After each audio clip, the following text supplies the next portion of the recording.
अरे चलिए अभी अमेरिका का वीजा छोड़िए, अभी गुजरात पे आ जाइए। जनता के वोट की बात कर लीजिए। गुजरात का वीजा, अमेरिका का वीजा बहुत पीछे छूट चुका है, छोड़ दीजिए उसे। गुजरात में जो वोट है उसकी बात कर लीजिए। डॉक्टर अब्दुल मन्नान, आज तो अमेरिका गलत कर रहा है, बददुआओं का असर है, या आपकी बददुआओं का असर है कि आज अमेरिका घुटनों पर बैठकर हिंदुस्तान के जो प्रधानमंत्री का स्वागत करता है। जितनी बददुआ देंगे, गिद्धों के मनाने से गाय नहीं मरती। अब्दुल मन्नान साहब, गिद्धों के मनाने से गाय नहीं मरती, और जितने गिद्ध मनाएंगे उतना गाय समृद्ध होती है। आज अमेरिका प्रधानमंत्री जी के सामने घुटने टेक कर बैठता है, यह आपकी बददुआ का असर है। और जितनी बददुआ देंगे उतना मोदी जी का सम्मान बढ़ेगा। आप बददुआ देते रहिए, लेकिन हाँ, सबक सिखाया है और दोबारा गुंडाई करने की कोशिश करेंगे, दोबारा दंगा करने का प्रयास करेंगे तो पुनः सबक सिखाएंगे। ये नोट करके जाइएगा इस डिबेट के भीतर। ऐसा है कि पूरे हिंदुस्तान में जिस तरह से आपका चेहरा बेनकाब हुआ आरएसएस का, पूरी दुनिया में आज अमेरिका हो, इंग्लैंड हो, फ्रांस हो, जर्मन हो, कोई भी कंट्री हो, वो जानती है कि जब से आरएसएस और बीजेपी आई है तब से ध्रुवीकरण यहाँ शुरू हुआ है। हिंदू मुसलमान में नफरत हुआ है, नफरत की बाजार गर्म हुई है। पूरे देश को बदनाम करने में आपका और आपके संघ परिवार का और बीजेपी का हाथ रहा है, और मोदी जी का और अमित शाह जी का हाथ रहा है। आज देश पूरी दुनिया में नफरत के लिए बदनाम हो रहा है। यह आपकी वजह से कलपते रहिए। 27 साल की हुकूमत आ चुकी है और कलपिए, 32 साल की हो जाएगी।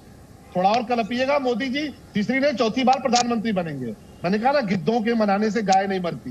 गिद्ध जितना मनाएंगे। गुजरात इलेक्शन की बात कर ले, अभी तो सीएम चुना जाना है, अभी तो सीएम चुना जाना है। बयानबाजी तो अभी गुजरात के इलेक्शंस को लेकर हो रही है ना, थोड़ा सा मुद्दे पर रहते हैं, थोड़ा सा मुद्दे पर रहते हैं। डॉक्टर अब्दुल मन्नान, अभी थोड़ी देर पहले आचार्य प्रमोद कृष्णम ने जो सवाल उठाया वो ये उठाया कि एआईएमआईएम से फायदा किसका हो रहा है। चलिए संगीत रागी से पूछ लेती हूँ।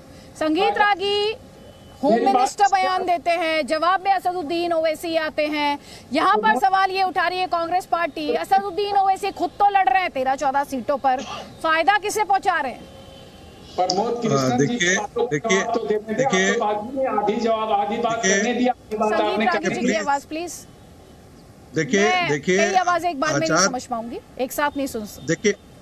देखिए आचार्य जी का कहने का मतलब है कि यदि असदुद्दीन ओवैसी वोट, यदि मुसलमानों का वोट उनको मिल रहा है तो मुस्लिम वोट काट करके और कांग्रेस को घाटा पहुंचा रहे हैं। ये अजीब तर्क है। यानी कि मुस्लिम वोट बड़ा सेकुलर वोट है, वो तो कांग्रेस को ही जाना चाहिए। मुस्लिम वोटों का विभाजन नहीं होना चाहिए, वो तो कांग्रेस के पास जाना है। आप जरा दूसरे परिप्रेक्ष्य से देखिए, यदि भारतीय जनता पार्टी ऐसा ही कहना शुरू कर दे कि वो शिवसेना नहीं लड़े, हिंदुओं का वोट डिवीजन हो रहा है, कोई अन्य जातीय पार्टियां न लड़े, हिंदुओं का वोट डिवीजन हो रहा है, तब जाकर के यही लोग कहते हैं देखिए भारतीय जनता पार्टी तो इस प्रकार की बातें कर रही थी। आप ये मान करके चलते हैं कि हिंदुओं का वोट तो डिवीजन हो कोई फर्क नहीं पड़ता है, मुसलमानों का वोट डिवीजन नहीं होना चाहिए, वो तो कांग्रेस की चौखट पर ही आना चाहिए। अरे आचार्य जी, ये वक्त बदल गया है। संगीत रागी जी, एक सेकेंड, ये इंपॉर्टेंट पॉइंट है, इसको मैं जरा इस पे काउंटर लूंगी। आचार्य प्रमोद कृष्णम, इन्होंने ये कहा हिंदुओं का वोट डिवाइड हो तो प्रॉब्लम नहीं है, लेकिन मुसलमानों का वोट डिवाइड नहीं होना चाहिए, ये चिंता पॉलिटिकल पार्टीज को रहती है। क्यों? देखिए आदित्य जी, वोट है, हिंदुओं का वोट भी वोट है और मुसलमानों का वोट ही वोट है। मैंने बिल्कुल ये विषय नहीं उठाया, मैं इसके पक्ष में नहीं हूँ कि वोट जो डाले वोटर वो धर्म के आधार पर डाले। इसीलिए मैं इस धर्म के नाम पर मांग रहे वोटों की राजनीति के खिलाफ हूँ।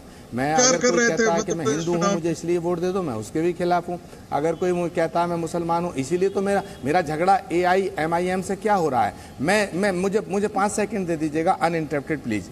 मैं एक बात कहना चाहता हूं, भारत के गृह मंत्री ने जो बात कही है मैं उसे पूरे देश की जनता को धमकी मानता हूं, उसका खंडन करता हूं। लेकिन एआईएमआईएम के प्रवक्ता महोदय मन्नान साहब ने भारत के गृह मंत्री को जो तड़ी पार कहा है, मैं इसका भी विरोध करता हूं, क्योंकि उनका जो पद है, उनकी जो गरिमा है, भारत का गृह मंत्री भारत का है, उनको इस तरह के शब्दों से उनके बारे में बात करना ही ठीक नहीं है। हमारी राजनीतिक विरोधाभास हो सकता है, लेकिन हमारी दुश्मनी थोड़ी है। परंतु जो शलभ मणि त्रिपाठी कह रहे हैं कि भाई ओवैसी साहब की रिश्तेदारी कांग्रेस से है, भाई रिश्तेदार वो होता है जो रिश्तेदार को फायदा पहुंचाए, तो फायदा तो आपको पहुंचा रहे हैं, तो रिश्तेदारी तो आपसे मानी जाएगी। संगीत रागी की आवाज।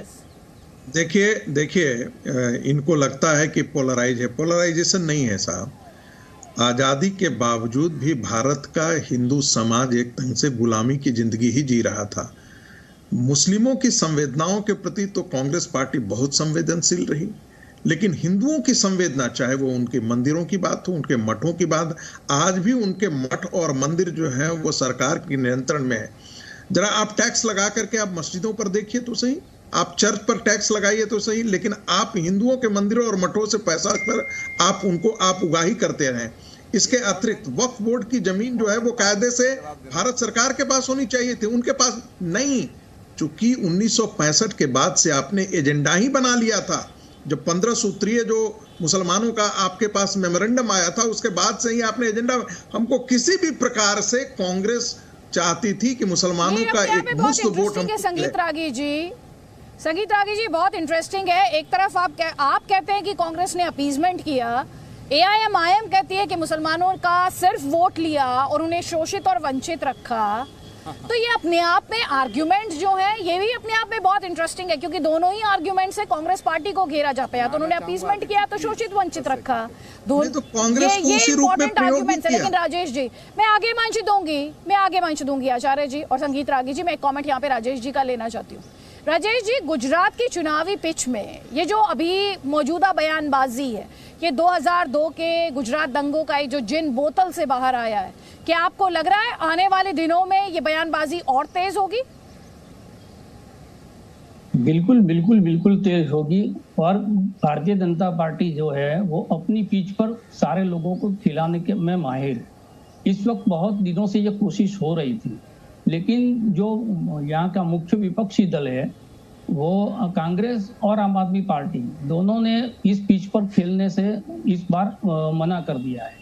तो कहीं ना कहीं 14 सीट पर लड़ रही है ओवैसी, लेकिन उनके जो बयान हैं वो बयान तो 182 सीटों पर जो भी हिंदू है या मुसलमान है सभी को असर करने वाला है।